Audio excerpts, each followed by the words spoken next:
All right, welcome to part 4 of creating a servant's heart in your son or daughter. This has been so good, and I cannot wait to hear from your family how it's been affecting you.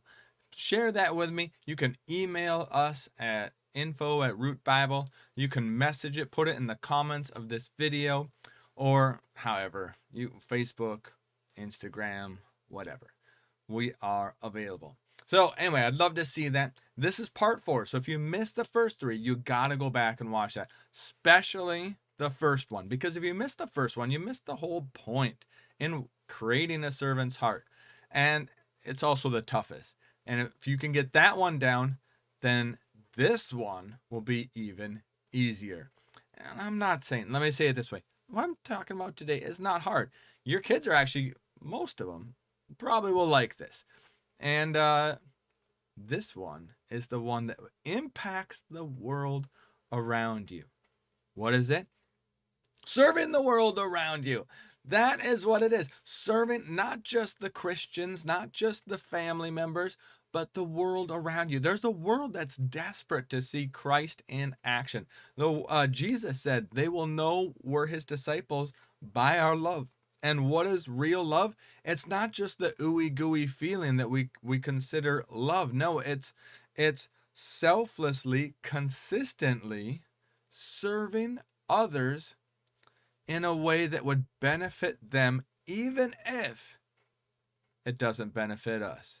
Putting others' needs above our own consistently is how we can show love. So I know some of you are like, that's great, but I agree with that. Yeah, we should do that. Yep, yep, yep. And then you're going to be tempted to do nothing. That's what is not okay, especially in these ones.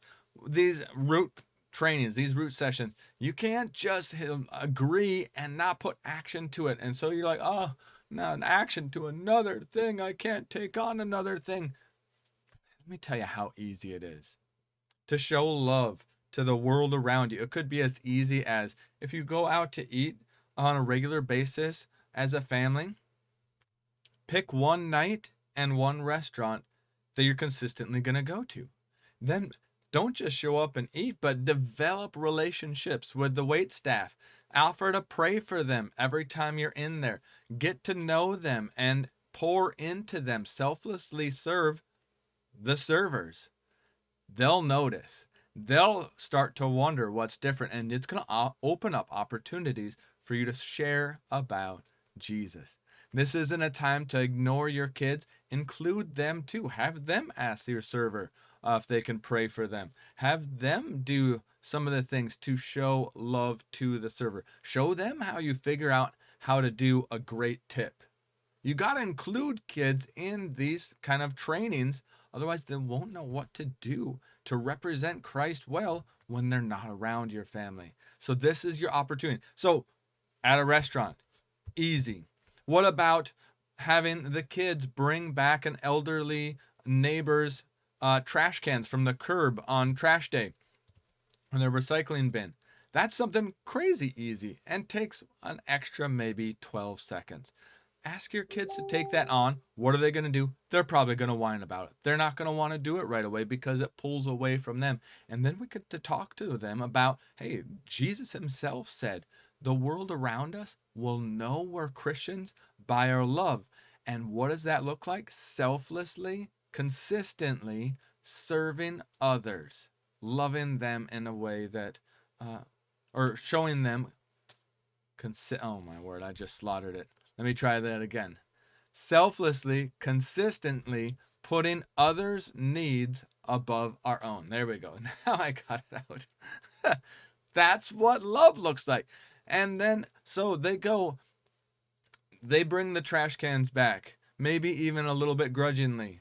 Then celebrate. Hey, I am so glad you chose right there to show God's love, that you selflessly went out of your way to put others' needs first. And whether they ever notice that your kids are the ones doing it or not, that doesn't really matter. It's actually kind of fun to see how long you can be the ones that do it without your neighbor noticing. I like little things like that, little challenges, games I play with myself, by myself. So maybe that would be fun.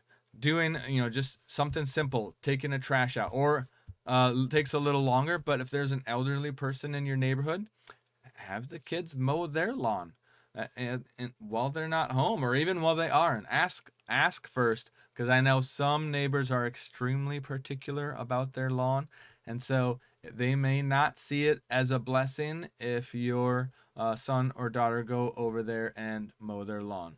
But there might be other things that you can do to be a blessing to them. Picking the leaves out of the bushes, helping tidy up the yard, whatever it might be. There's ways that you can serve, and it won't take a ton of extra time, and you can do it consistently without it taking over your life. And that's really what we're looking for.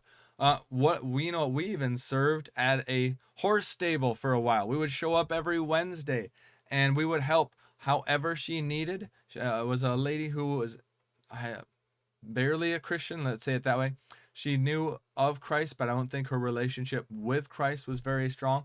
And we would just show up and rake leaves or carry water buckets around or whatever it might be. And she was actually kind of weirded out about it at first. Why are you guys doing this?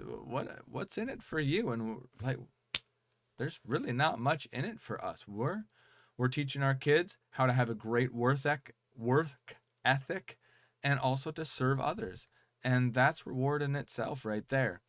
And it made a big difference. So the key really is to find out who God has created your family to be and the impact he wants to do through you. And then make little progress each week towards that, towards becoming that family that God wants you to be. You're probably not going to do it leaps and bounds, but God has a calling on your family as a family unit, both as individuals, but as the unit. And so once you discover with him what that is, that opens the door for you to understand how he wants to work through you to impact the world around you. And that's when life gets really fun.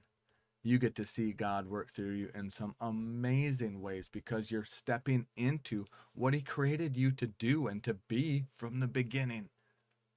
So maybe tonight, pray with your family. Maybe in the car ride as you're picking them up from school or taking them somewhere. Say, hey, you know what? God has a plan to use our family to love others well. So let's see how he wants us to love those in our neighborhood. Ask the kids to go with you on this journey of discovery. They may even come up with some things that God's been speaking to them about that they just haven't voiced, and this will give you the opportunity to open the door and make some progress on it. Maybe it'll be as you come together. Maybe they haven't been meditating on it, but like, well, what about this or that? Could be something you weren't even thinking of. And if nobody has answers right away, it's okay. Find a way to serve. This is what I found. God, or let me say it this way. It's really tough to steer a boat that's not moving. So start making motion in a direction in small ways, and God's going to start showing you, nope, that's not right. Or yes, that's right, but let's tweak it a little bit to do this or that. Don't feel pressure to stay immediately consistent for 5 years from your first impression. Tweak it. Follow him. See how he wants you to love your neighborhood and those around you. And remember, love is selflessly, consistently putting others' needs above our own. I got it right that time. All right. If you have questions on this, message us. We'd love to hear from you. And that's it for me. I'll see y'all later. Bye.